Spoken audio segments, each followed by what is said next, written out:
Nós temos falado sobre as parábolas de Lucas e no capítulo 15 do Evangelho de Lucas, nós temos ali reunidas três parábolas.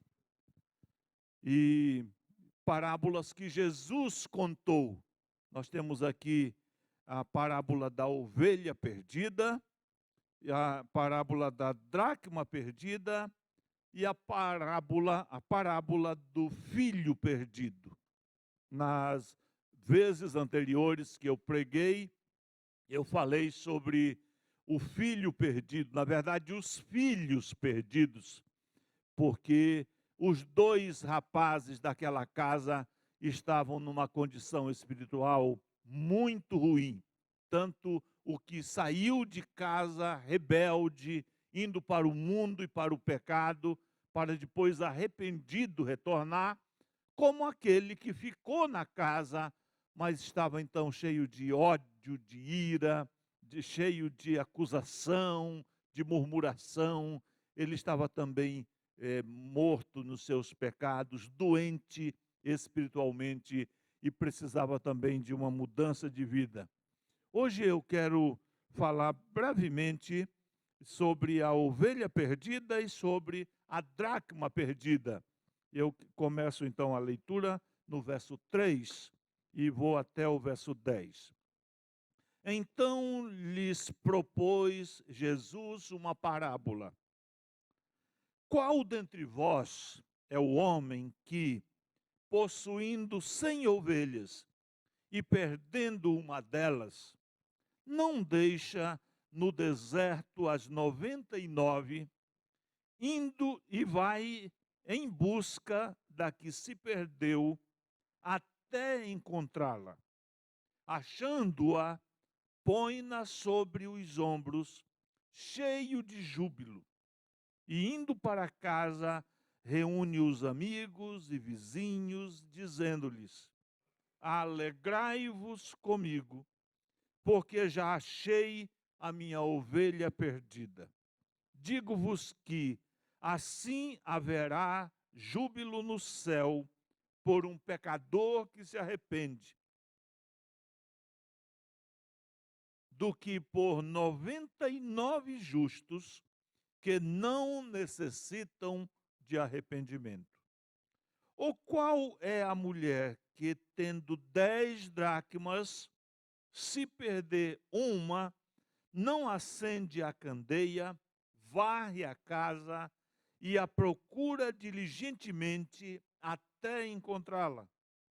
E tendo-a achado, reúne as amigas e vizinhas, dizendo: alegrai-vos comigo, porque achei a dracma que eu tinha perdido.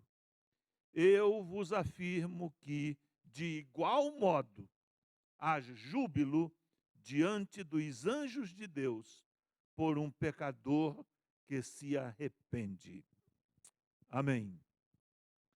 A parte introdutória desta passagem nos diz que aproximaram-se ou aproximavam-se de Jesus os publicanos e os pecadores para o ouvir.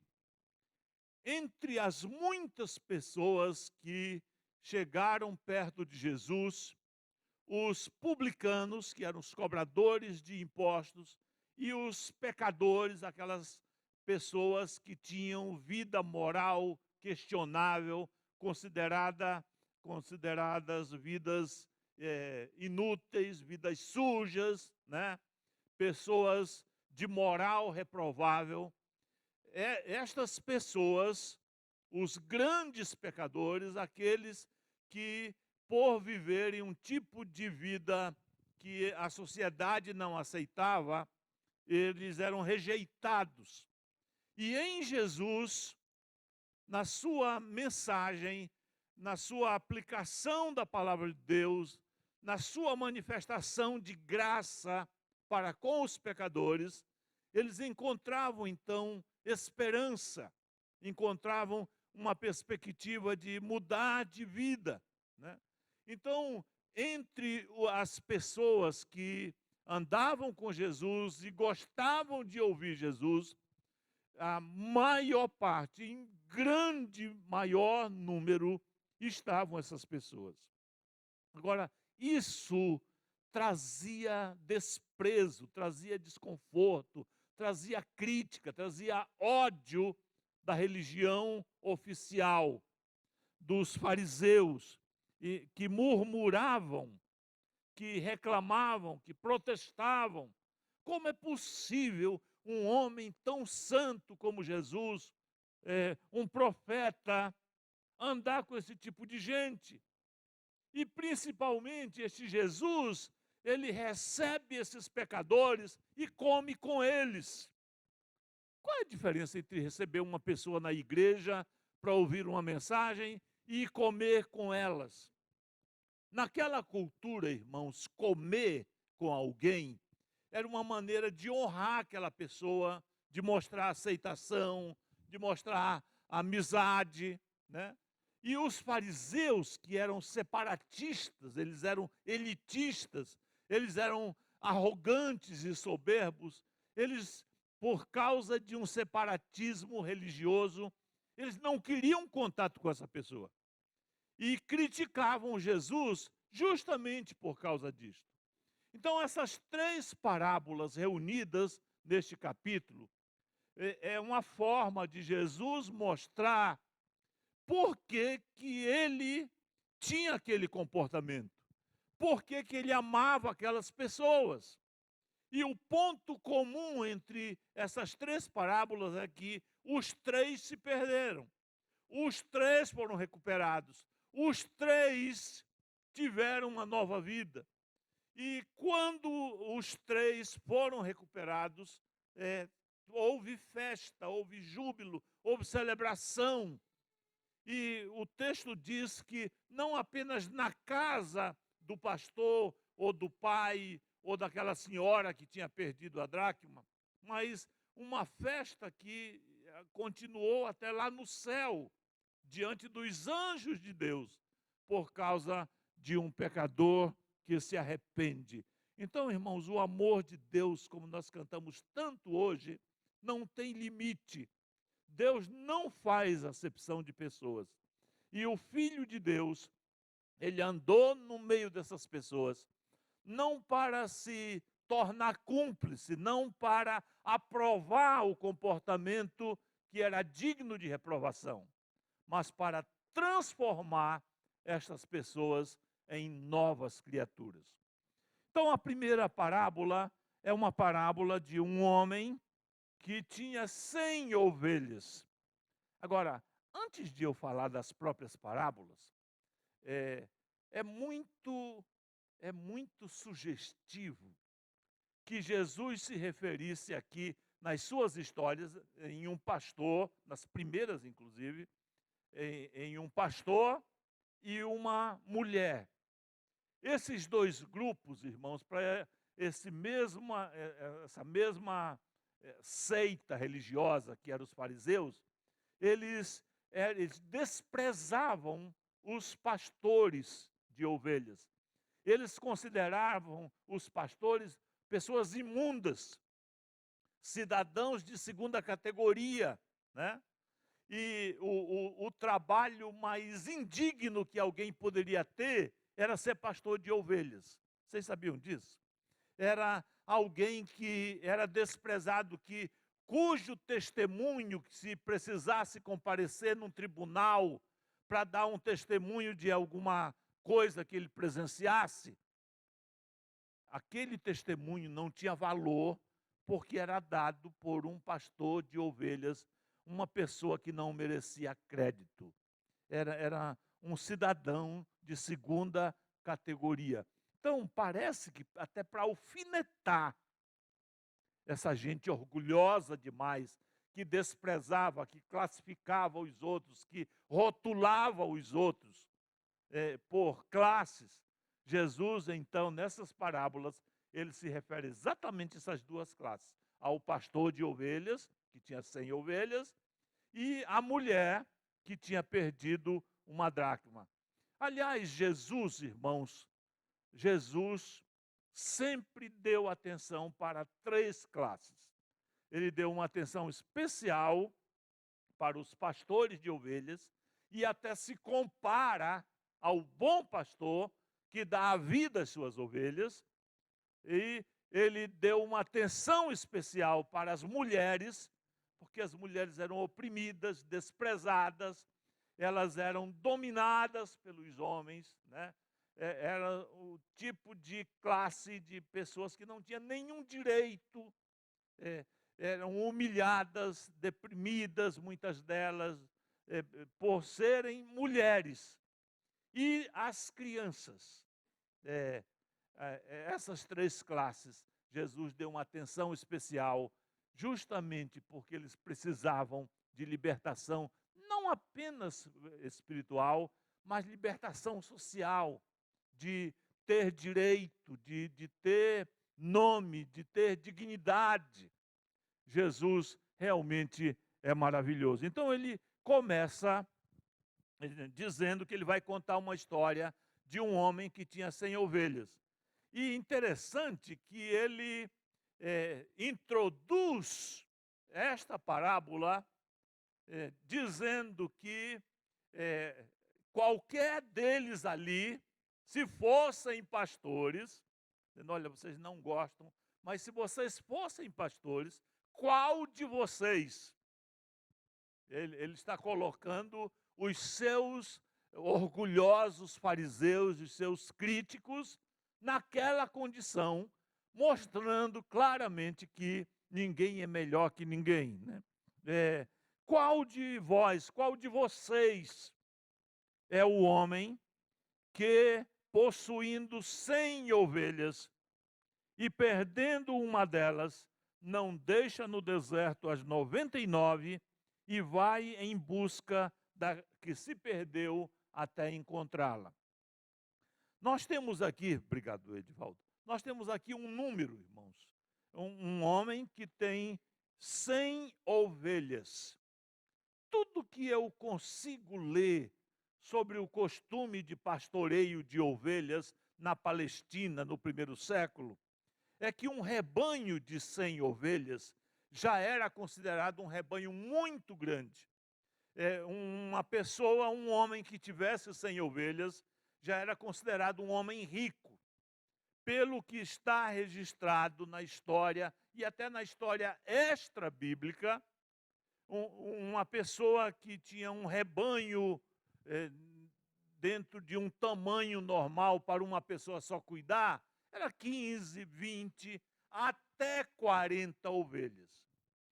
Mas alguém com 100 ovelhas, ele certamente era considerado um homem rico dentro das proporções ali dos conceitos de riqueza, de posses daqueles dias. Os autores dizem que alguém que tinha 100 ovelhas, decididamente precisava ter um auxiliar para ajudá-lo, porque seria muito difícil dar conta de 100 ovelhas. E então este homem tinha 100 ovelhas, que era mais do que um rebanho maior do que ele podia cuidar. E, de repente, uma delas se extraviou, uma delas se perdeu, né? E interessante a reação deste homem. Ele não diz, olha, eu ainda tenho 99, não vai me fazer tanta falta assim, não vou ficar tão mais pobre por perder uma, é somente uma. Ele não pensou assim. Ele valorizou o um. Irmãos, isso mostra que o amor de Deus ele é universal, mas ele é também pessoal. E como eu gosto de pensar que seja assim o amor de Deus. Ele não olha para nós como sendo um ajuntamento, uma reunião, uma assembleia, um grupo de gente. Ele olha do céu e ele vê a cada um individualmente, conhece o nome de cada um, ele sabe a condição de cada um. Então o nosso Deus é um Deus pessoal, não é um Deus que olha para este mundo como uma massa demográfica, um lugar de muita gente, né? Fico pensando numa cidade como São Paulo, conhecer cada um, né? E a individualidade de cada um, a realidade de cada um, os problemas de cada um. Se esse alguém está no buraco, está perdido, está achado, se está numa situação confortável, se não está. É, a vida de cada um é só Deus mesmo que pode ter esse conhecimento tão completo e tão perfeito. Mas este homem perdeu uma delas. E ele amou aquela ovelha. Ele não se satisfaz em ainda ter 99.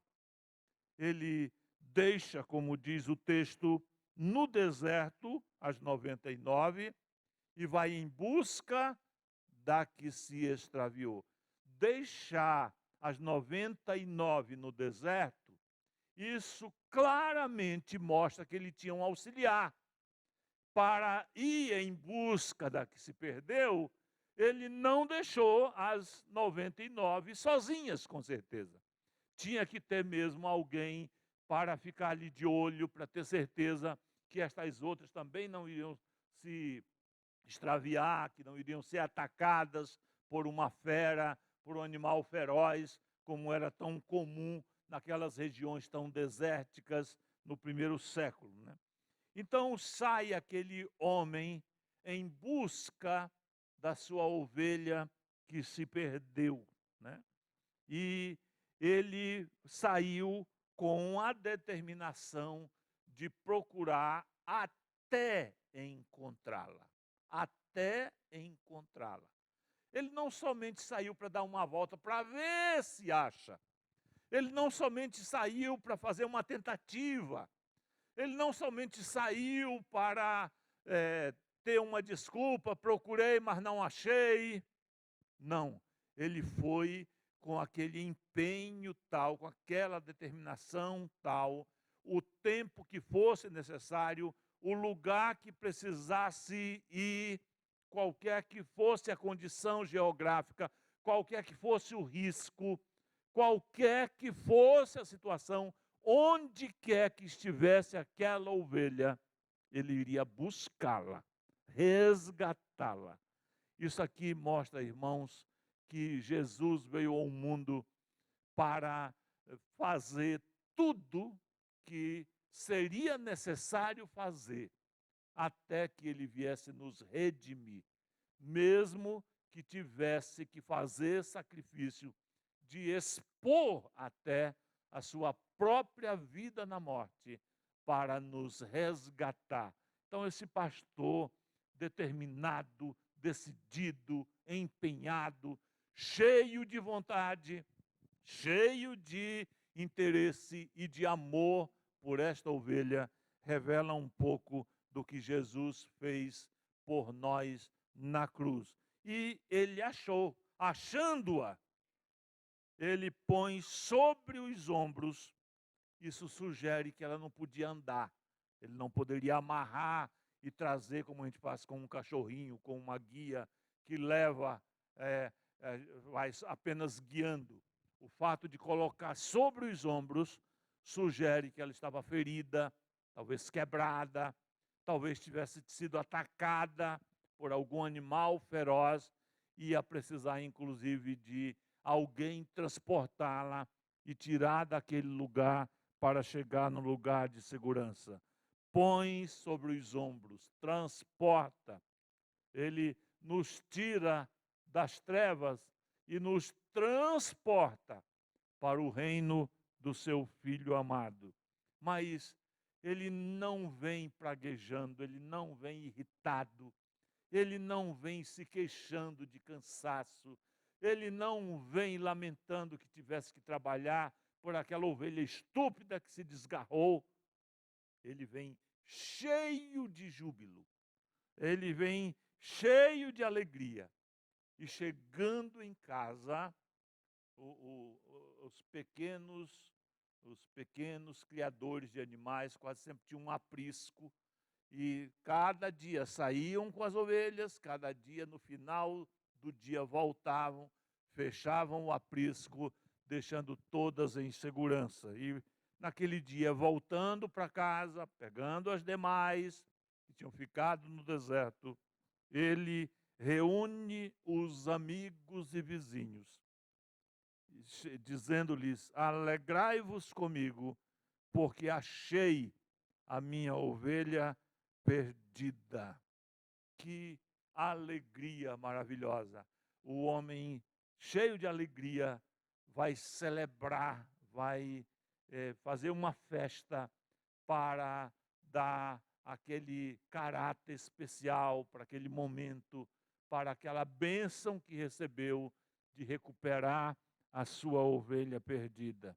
Digo-vos que, agora temos a aplicação disso, digo-vos que assim haverá maior júbilo no céu por um pecador que se arrepende do que por 99 justos. Aqui nós temos uma ironia, porque não há ninguém justo. Aqueles que se consideravam justos, os fariseus, eles não eram justos. Eles não eram tão justos assim. Eles eram também pecadores, mesmo que eles se achassem justos.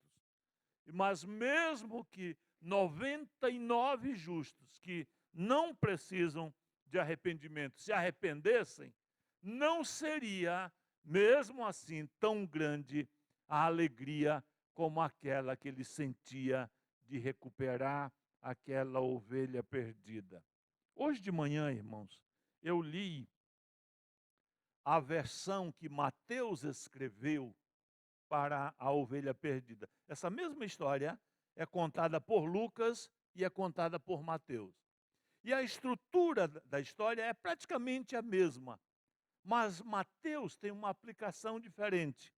Aqui em Lucas, a ovelha perdida é qualquer pessoa que vai para longe de Deus, para uma vida de pecado, para uma aventura de estar longe do seu Criador.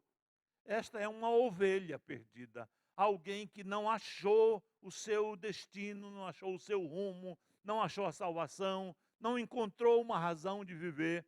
Uma pessoa que anda errante nesse mundo, como tantas pessoas. Essa é a ovelha perdida. Agora, em Mateus 18, Jesus diz que assim, depois de contar a história, qual dentre vós é o homem que, tendo 100 ovelhas, e uma delas se extraviar, não deixará nos montes as 99, indo procurar que se extraviou, e se porventura a encontra, em verdade vos digo que maior prazer sentirá por causa desta, do que pelas 99 que não se extraviaram. A história. Mas Mateus faz uma aplicação assim: assim, pois, ou dessa mesma maneira, usando o mesmo paradigma, usando o mesmo modelo. Assim, pois, não é da vontade de vosso Pai Celeste que um só destes pequeninos se percam. Em Mateus 18, irmãos, a ovelhinha perdida é a criança perdida. E a criança pode se perder ainda pequenina. Eu tenho visto algumas crianças, irmãos, perdidas, totalmente perdidas, muitas delas muito crianças. Eu tenho algumas lembranças na minha mente que eu nunca vou me esquecer. Algumas viagens que eu fiz com alguns obreiros da APEC, nos anos 80, por aí. Eu me lembro que naqueles anos, dos anos 80, fazia um frio do racha em São Paulo. E praticamente todos os dias estava no jornal notícias de crianças abandonadas nas ruas, crianças morrendo de frio. A situação é melhor hoje, tem mais abrigos para crianças e adultos, mas naquele tempo era uma coisa muito crítica isso em São Paulo. Então eu e meu amigo Gilberto Celete, nós nos encontramos um dia, Vamos sair com nossos alunos à noite? Irmãos, eu não sei se eu teria coragem hoje de fazer uma coisa daquela. O curso terminava às 9h30, nós ficávamos lá a pé que até umas 11 horas, comíamos um lanche. Antes do metrô fechar, a gente pegava o metrô e ia para aquela região ali do centro de São Paulo. Praça da Sé, Barão de Itapetininga, aquela área ali do Parque Dom Pedro. Meus irmãos, eu não sei como é hoje, mas naqueles dias, aquele lugar, pense num submundo, pense em Sodoma e Gomorra. Nós saíamos assim de 3 em 3, de 2 em 2, para um proteger o outro. Eu nunca vi, irmãos, até hoje, quando eu me lembro disso,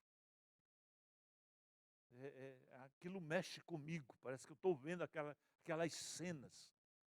Eu encontrei meninos drogados, catadores de papelão, arrastando um carrinho, meninos de 12 anos que já eram assassinos, meninas de 9 que já eram prostitutas. E essa era a idade que tinham minhas filhas. Eu voltava para casa, eu tive que parar de ir porque eu voltava deprimido. Chorava, se falasse bom dia, eu caía chorando, lembrando daquelas pobres crianças abandonadas, perdidas.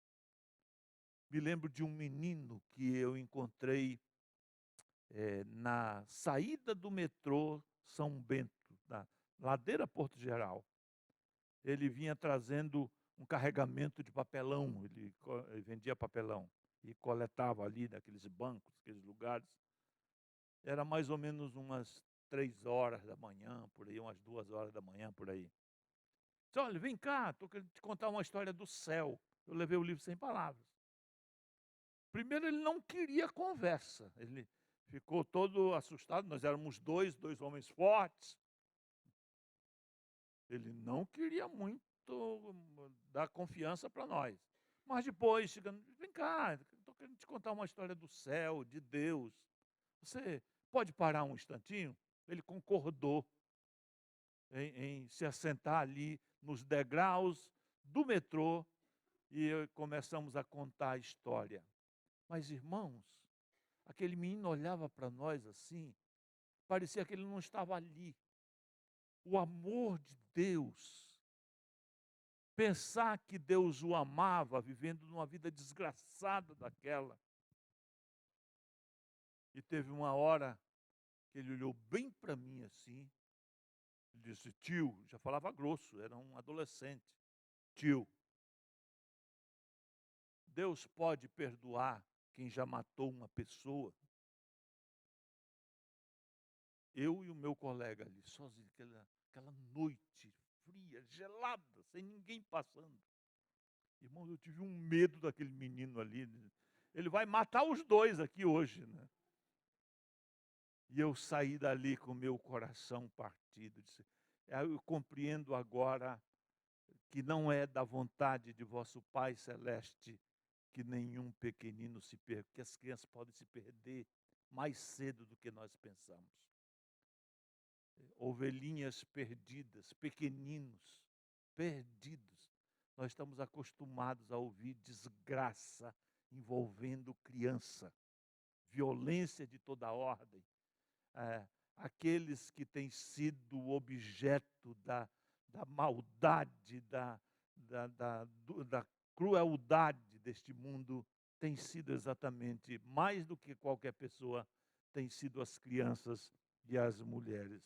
Mas o bom pastor, o divino pastor, o Senhor Jesus Cristo, está querendo alcançar as ovelhas perdidas. Ele tem ainda outras ovelhas que não são desse aprisco, ele diz. A mim me convém resgatá-las, a mim me convém alcançá-las. Nós precisamos ter este mesmo espírito, irmãos. E nós precisamos ter este olhar. Quando nós olhamos para este mundo, nós temos que pensar que nós temos ali pessoas perdidas, perdidas em seus pecados, perdidas em seus pensamentos, que muitas delas poderiam ser alcançadas se nós tivéssemos mais empenho, mais amor, mais diligência, mais esforço para alcançar aqueles que estão se perdendo. Eu vou terminar aqui, porque nós vamos celebrar a ceia do Senhor. Na próxima vez eu falo então da dracma perdida, da mulher que perde a moeda dentro da casa.